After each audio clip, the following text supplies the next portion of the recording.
then Can you see my screen? Yes. The Death Trail.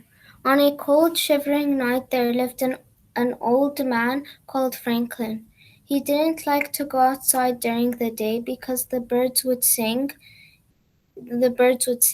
He had a dog called King Shepherd, whose color was black and he had sharp teeth as a knife. But on on day, one day, a kid called Jake, who was an adventurous and brave boy, every night he stared at the old man's house suspiciously. But on a cold Saturday night at 3 a.m., Jake was brushing his blond hair that was as soft as cotton. He wiped his green eyes so he could stay awake. So, so Jake went to the old man's creepy house and he wanted to explore it. But when Jake was exploring, suddenly the old man popped out of thin air and he kidnapped Jake and took him to the spooky basement. Jake wanted to explore the basement. Jake wanted to explore the basement, so he found two boxes, so he opened them. One box had weapons that you could use when you fight with it.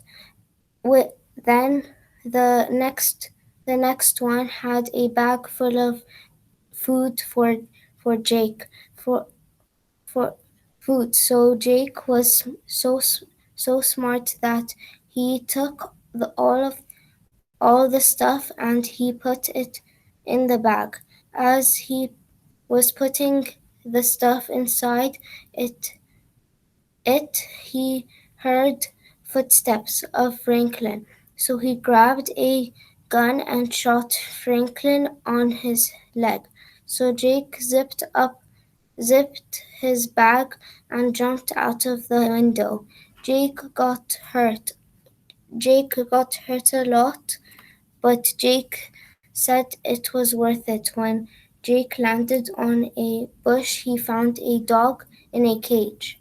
So Jake took a rope that was in his backpack and tied him up, but Jake found a paper under the dog's collar.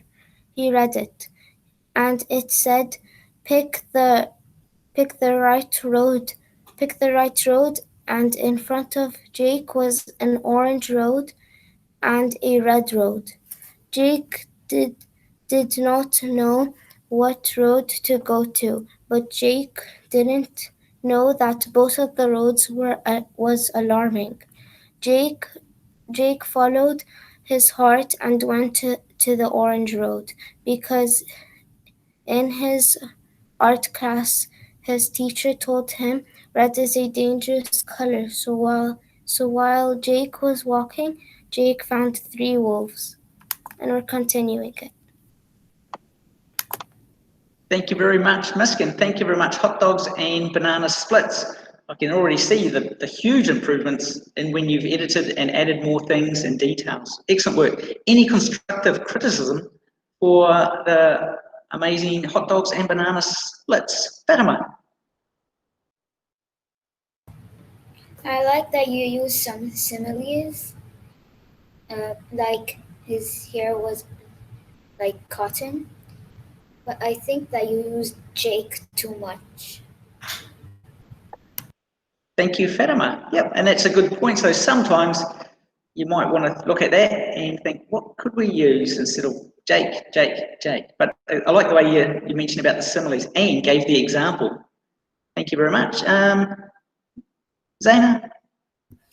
I liked about the story is that they used like similarly like soft as cotton, and also like how the story was entertaining. But my suggestion is like a little bit like some acting, and also you could have like split it up into paragraphs. Thank you very much. And we're actually mentioning about paragraphs with that group, but we'll get there. Selman? Everything in the story was amazing and phenomenal. But I just think that they used the word Jake too much. Thank you, Salman. And yeah, I get good point. And again, it's up to the banana splits and hot dogs think, oh no, Jake was fine. Or they might listen to your advice and think, yeah, maybe we might just take out a few Jakes here and there. Brilliant. Thank you, Salman. And one more, Chema. I like how they used the figure language. Their story was very nice, but the thing they need to work on is they need to remember when a person speaks, they need to put speech marks. Okay, thank you very much, guys. And thank you, everyone, for contributing to constructive criticism. Excellent work. We're going to hold it there. We're going to have a lunch break, and we will see you back at 1:15. So luckily for you guys, get 19 minutes. That's a lie. 21. What's 6 plus 15? 21. So you get 21 minutes. All right, guys. I'll see you when you come back at 1:15.